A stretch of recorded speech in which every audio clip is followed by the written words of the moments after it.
Welcome two सालेबर्ड encyclopedia. चाला खुश आहियो त बि सही है। हाणे पाण प्रॉब्लम कंदासीं 7 डाई 4।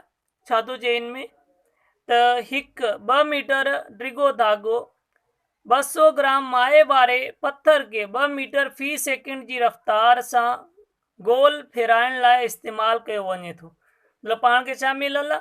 2 मीटर डिघो धागो ऐं मास बि मिलियल आहे, ड्रैग बि मिलियल आहे धागे जी, ऐं स्पीड बि मिलियल आहे, केतिरी स्पीड सां फिराइजे थो, गोल फिराइजे थो।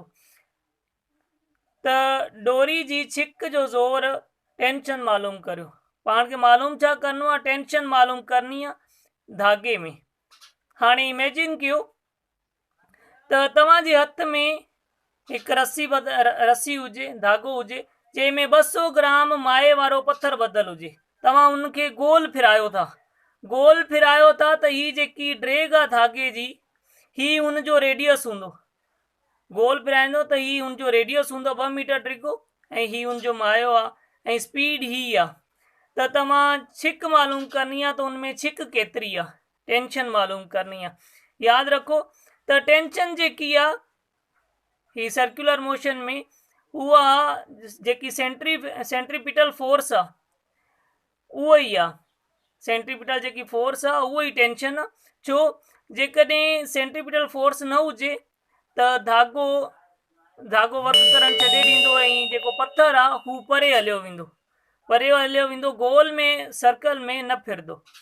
त ऐं टेंशन उहो ई आहे, छो जो हू अंदरि उनखे कुझु न कुझु छिके रखे थी, मतलब सर्कल में उनखे घुमाइण जी फुल कोशिश करे थी। हिन करे टेंशन छा आहे? जेकी सेंट्रीपिटल फोर्स आहे उहो ई टेंशन आहे। ठीकु आहे, पाण डेटा लिखी वठूं ऐं उनखां पोइ सोल्यूशन कयूं। पाण खे मिलियल छा छा हुयो? ही ॾिसो, हिते फिगर ठाती आहे, डायग्राम ठातो आहे। ही 200 ग्राम वारो जेको पत्थर आहे उहो ही आहे, ऐं स्पीड केतिरी अथसि? वेलोसिटी 2 मीटर पर सेकेंड, ऐं धागे जी लेंथ जेकी आहे उहा 2 मीटर आहे। ही इनजो गोल फिरायूं था त इहो इनजो रेडियस आहे, ऐं टेंशन जेकी आहे हू सेंटर जी तरफ़ ई आहे, सेंटर जी तरफ़ आहे, छो जो उहो ई सेंट्रीपिटल फोर्स ई आहे टेंशन। ठीकु आहे, ही हिते साॻियो लिखी वठूं। पाण वटि आर जेकी आहे हू 2 मीटर आहे। ठीकु आहे, ऐं मास जेको आहे पाण खे मिलियल हू 200 ग्राम, ऐं वी घणी आहे? वी पाण वटि 2 मीटर पर सेकेंड आहे। ऐं मालूम छा करिणो आहे? पाण खे टेंशन मालूम करणी आहे, ऐं टेंशन छा आहे? साॻी सेंट्रीपिटल फोर्स ई टेंशन आहे। ठीकु आहे, हाणे फार्मूलो कहिड़ो लॻंदो? साॻियो ई सेंट्रीपिटल फोर्स वारो फार्मूलो लॻंदो, FC। ही साॻी टेंशन बराबरि आहे, छाजे बराबरि? FC छाजे बराबरि हूंदी? mv square upon R। ठीकु आहे, हाणे ही सॼियूं शयूं पाण खे मिलियल आहिनि, R बि मिलियल आहे, M बि मिलियल आहे, V बि मिलियल आहे। ख़ाली वैल्यू पुट कयूं। M जी छा आहे? 200 ग्राम आहे। 200 ग्राम आहे त हिनखे पाण पहिरियों किलोग्राम में कन्वर्ट करे वठंदासीं, केजी में, त ही 0.2 kg में कन्वर्ट थी वियो। कीअं?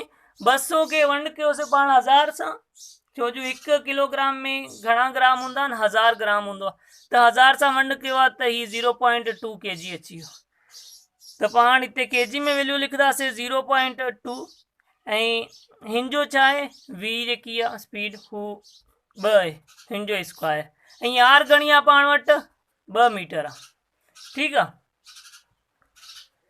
2 मीटर आहे, त हाणे हिन जो स्क्वायर ॿिनि जो छा थींदो? ॿिनि जो स्क्वायर 4 थींदो। बाक़ी पाण हिते अञा हिनखे ईअं लिखी वठूं, छो जो 2 जो स्क्वायर त मतिलबु 2 भेरे ज़रब, ही 2 ज़रबिया 2। ठीकु आहे, ऐं हेठि ही 2। हाणे ॾिसो, ही 2 हिननि सां कटजनि था, हिकु ॾूं ही पाण में ॿई कटिजी विया। बाक़ी हाणे 0.2 खे ज़रब कंदासीं पाण 2 सां, त जवाबु छा थींदो? पाण वटि ॿिनि खे ॿिनि सां ज़रब कंदासीं त 4 जवाबु आयो।